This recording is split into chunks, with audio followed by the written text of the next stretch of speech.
Have you ever done everything you were told to do? You got the education, you landed the job, you work hard, you even got a promotion. And yet, at the end of every single month, you look at your bank account and think, where did it all go?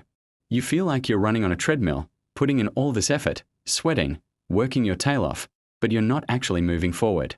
You're just stuck. If that sounds familiar, then this video is for you. Because today, we are going to talk about the real reason why working hard doesn't always make you rich, and what you can actually do about it. I remember that feeling so clearly. The hope phase. You start your career, you're full of optimism. You think, okay, I just need to put my head down and work. I'll be diligent, I'll save a little here and there, and eventually, the compound effect of my hard work will pay off. I believe that effort was a direct transaction for wealth. I saw my parents do it, I saw it in movies, I read it in books. The equation seemed simple. Hard work plus time equals financial freedom. So I put in the hours. I took on extra projects. I said yes to everything. I was convinced that my bank account would soon reflect the sweat on my brow. I was building, I was striving, I was on my way. Or so I thought. Then came the reality of the payday loop. That glorious day of the month when your direct deposit hits. For a few hours, you feel rich. You feel like you can breathe. But then, the notifications start rolling in. Rent is due. The car payment. Student loans. Credit card bills. Groceries. The internet bill. That subscription you forgot you had. It's like a flock of birds descending on a freshly sown field, and before you know it, the seeds of your hard work are gone. The money that was supposed to be your reward, your ticket to a better life, just vanishes. It's a temporary high followed by a long, slow come down until the next payday, where the cycle repeats. You're not getting ahead, you're just getting by. It's an exhausting, soul-crushing routine that makes you question what the point of all that hard work even is. And the worst part? The silent shame. You scroll through social media and see everyone else living their best life. Friends are buying houses, colleagues are on exotic vacations, that cousin you barely talk to just got a new car. They all seem to have it figured out. So you put on a brave face. When someone asks how you're doing, you say, great. Busy, but great. But inside, you're doing the mental math, wondering how they can afford it all. You feel like a failure. You feel like you're the only one who didn't get the memo, the only one struggling in secret. You start to believe there's something wrong with you. Why can't you get it right when everyone else seems to be thriving? This private battle, this feeling of being behind, is often more painful than the financial strain itself. This leads us to the biggest lie we are all told about money. If I just earned more, all my problems would be solved. We chase the next raise, the side hustle, the promotion, believing that a bigger shovel is all we need to dig ourselves out of the hole. And yes, earning more money is great, it's helpful. But it is not a cure-all. I've seen it time and time again, and I've lived it myself. You get a 10% raise, and somehow, your expenses magically inflate by 10%. You start making more, so you think you deserve a nicer apartment, a better car, more expensive dinners out. This is a phenomenon called lifestyle inflation. Earning more money without changing your relationship with money is like pouring water into a bucket full of holes.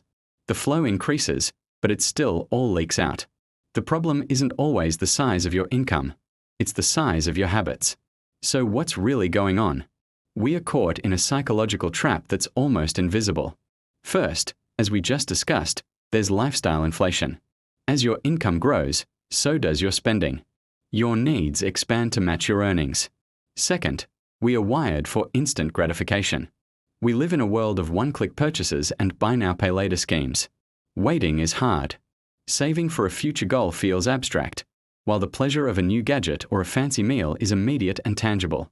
And third, and this is the big one, we receive almost zero real financial education.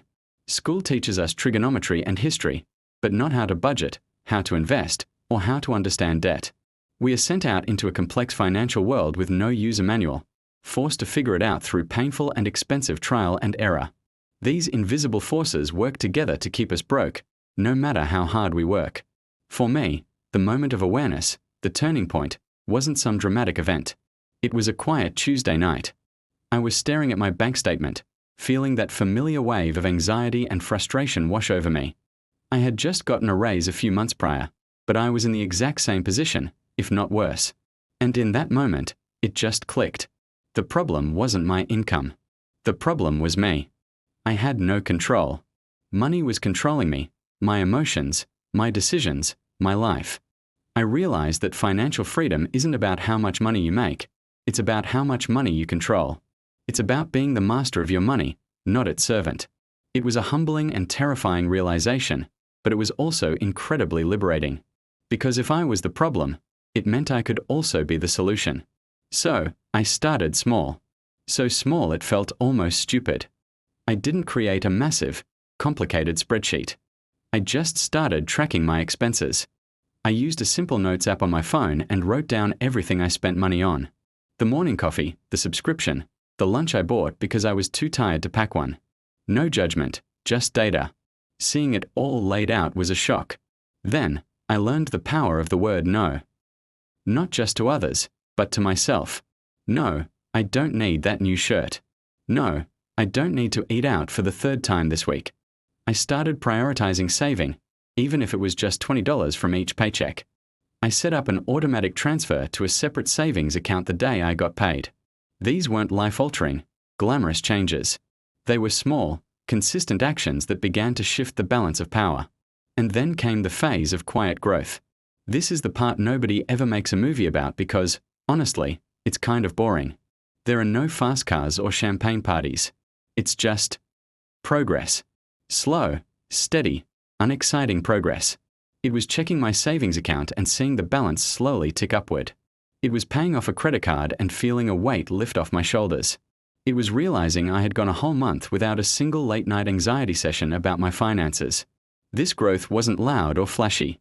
It wasn't something you post on Instagram. It was a quiet, internal confidence that was building. It was the feeling of being in the driver's seat of my own life for the first time. It was the realization that real, sustainable change doesn't happen overnight.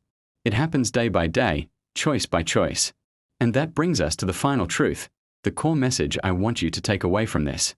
If you are stuck in that cycle of working hard but staying broke, the solution isn't just about earning more. The solution begins with your behavior. It's about shifting your mindset from being a passive earner to an active manager of your money. It's about understanding your own psychological triggers, building systems that work for you, and having the discipline to make small, smart choices consistently over time. Financial change is behavioral change. When you change your habits, you change your life. It's not about depriving yourself. It's about empowering yourself. It's about finally making your money work for you, instead of the other way around. If this story resonated with you, if you feel seen in this journey from frustration to freedom, then it's time to take the next step. It's time to learn the things about money that school never taught you. You don't have to figure this out alone. Subscribe to this channel, because every week we break down these concepts into simple, actionable steps that you can use to take back control. Your hard work deserves to be rewarded. Let's learn how to make that happen, together. Thanks for watching, and I'll see you in the next video.